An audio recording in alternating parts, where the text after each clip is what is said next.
Hello guys, welcome to my video. আর এই ভিডিওতে কথা বলবো আল্লু অর্জুন কেন পুষ্পা 2 মুভিতে পারিশ্রমিক নেবে না। তাছাড়া আরও থাকছে দেওয়ারা মুভি রিলিজের আগে 250 কোটি টাকা কামাই করলো।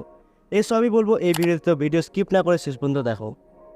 প্রথমে আসি আল্লু অর্জুনের কাছে। ইন্ডাস্ট্রি রিউমার অনুযায়ী আল্লু অর্জুনের আপকামিং মুভি পুষ্পা 2-তে সরাসরি কোনো পারিশ্রমিক নেবে না আল্লু অর্জুন। টোটাল রেভিনিউর উপর 33% শেয়ার নেবে আল্লু অর্জুন, অর্থাৎ digital rights, satellite, audio, video, music এইসব মিলিয়ে মুভি রিলিজের আগে যে প্রি রিলিজ বিজনেস আসবে সেখান থেকে 33% পারিশ্রমিক চার্জ করেছেন আল্লু অর্জুন।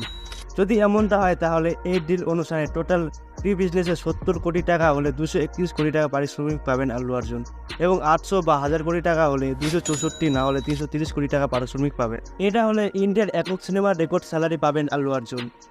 এবার আসি দেওয়ারা মুভির কাছে। এই বছরের আসা কিছু বড় বড় প্যান ইন্ডিয়ার মুভির মধ্যে একটি হলো দেওয়ারা। এই মুভিতে জুনিয়র এনটিআর, জাহ্নবী কাপুর এবং Saif Ali Khan lead role play করবে। যদিও মুভি রিলিজ হতে এখনও অনেক সময়, বাট তার আগে প্রি রিলিজ ব্যবসায় 250 কোটি টাকা ইনকাম করেছে দেওয়ারা মুভি। কিভাবে করলো চলো জেনে নেই। কারণ জওয়ার হিন্দি বেল্টের থিয়েটার রাইটস 50 কোটি টাকায় কিনেছে। তেলুগু থিয়েটার রাইটস প্রায় 120 কোটি টাকায় বিক্রি হয়েছে। তামিল, মালায়ালাম এবং কন্নড় ভাষার জন্য 50 কোটি টাকা আয় করেছে বলে জানা যায়। বিদেশি বাজারে দেওয়ারা 27 কোটি টাকা জিতেছে বলে জানা গেছে।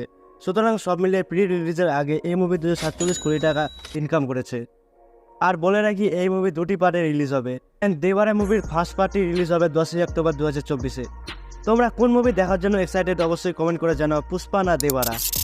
দেখা হচ্ছে নেক্সট ভিডিওতে, ততক্ষণ টাটা, বাই বাই, গুড।